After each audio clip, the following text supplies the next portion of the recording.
Hey guys, welcome to another YouTube video. Today it's going to be a collections video. I haven't done one of these in quite a while, and the reason I'm doing this one is I was going through the comments today, because it's my day off, and I noticed another comment on my older 120 video. That was when I think I only had about 3 of them. It's the same comment as always, that I accidentally called this a blood groove instead of a fuller. Again, that was my apologies. And that video will soon be deleted as soon as this one is uploaded, so be advised. And I thought I would do another video of all these since I've gotten a lot more since that video. And I have now about 6 119s, 120s in my collection. Sorry if I said that wrong. And I've arranged them from the newest all the way to the oldest. And so I guess we'll go through them. I guess first things first is the modern one that we all know and love. This is a modern 119 made in 2021. So this is only 2 years old. Eventually, I'm going to get a few more. I mean, the knife speaks for itself. I mean, you can't beat it. It is the iconic Scream knife. It's been used in countless movies. It's been on a poster. I mean, not much can be said, and I mean, it is a beautiful knife. Okay. Next, going into this one, if I recall, I got this one in a... I'm trying to remember. If I recall, I think this one was given to me by a friend of mine. Those who know in the comments will let me know. And this one has its original sheath, too. Got them all right here. Which, again, you hardly ever see. And this one is from 1972 to 86. Now, obviously, somebody at one point has taken a belt sander to it right here, because you can see the marks from it. I didn't do that. That was the previous owner.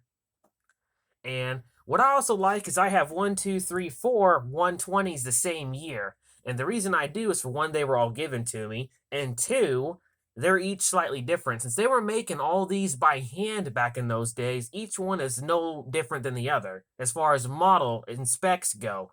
But since they were doing them by hand, they're a little bit different than the other, and that's what I like. This one in particular has a slightly different blade shape. As you can see, it's more wide out to the tip right here, which that could just be from the previous owner. And the handle has a slightly different shape to it. And this one, again, another one of my favorites. This one I remember very well because I sent this one in. This one was given to me by my good buddy JR, and it came in one of the lots that he gave me.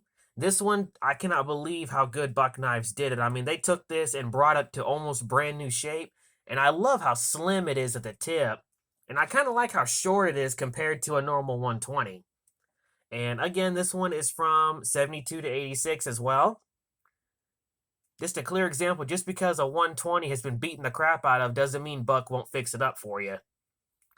Beautiful knife.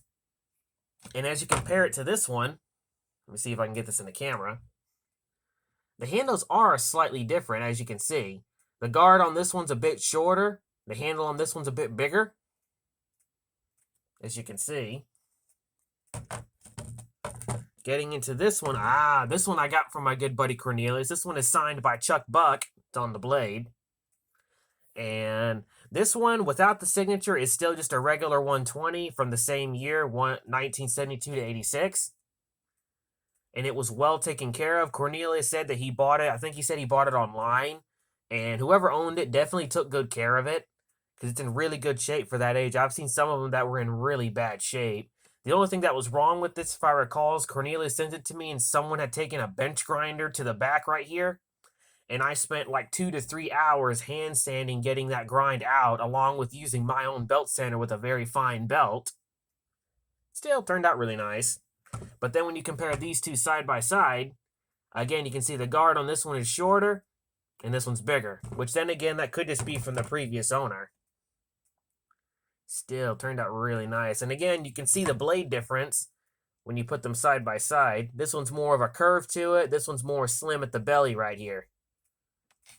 It just goes to show not each one of these was made the exact same back in those days. They may visually look the same, but that does not mean they were made the exact same, because when you're making something by hand, you can't make it the exact same, no matter how hard you try. You can get it nearly there, like to about a 90, let's see, about 95%, but there's always going to be those little tweaks that weren't, is the way they would say it.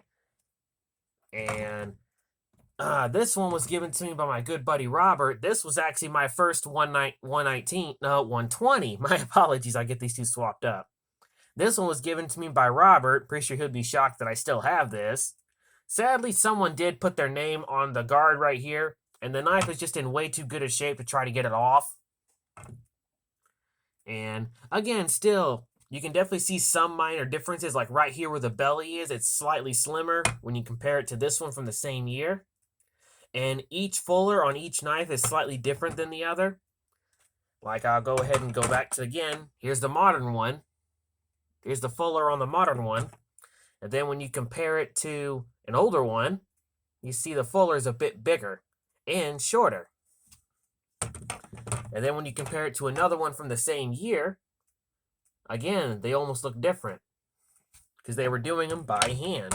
Same thing, same year. You put it side by side, they're different. Hopefully the camera's catching all this.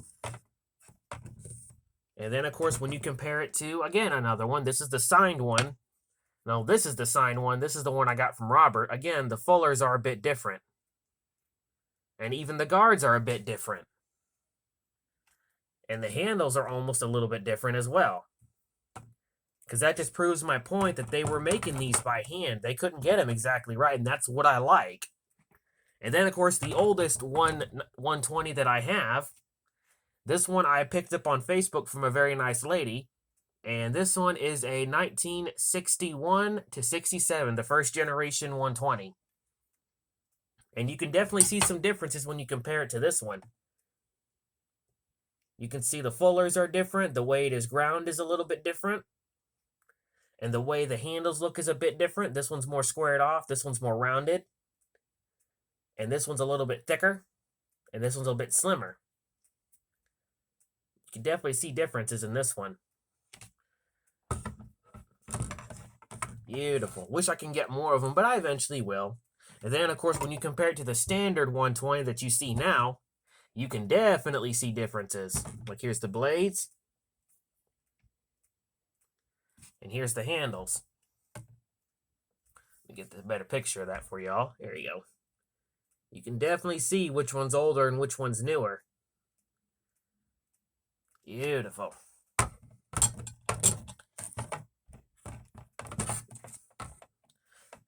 So overall, I've got about 6 120s. Eventually, I'll be getting more, and when I do that, I will delete this video and then do another one eventually. But doing these, I have to do these videos mainly on my days off because I do have a business to run, and I also started a job. So, like I said, doing these kind of videos isn't easy. It's not as simple as, you know, putting all these out, getting my camera and turning it on. It does take time to do all this. So, anyway, I hope you guys enjoyed the video, and I hope you learned something. And again, continue collecting, my friends. And again, the previous video I had made of my 120 collection, I'm going to delete that video and then upload this one.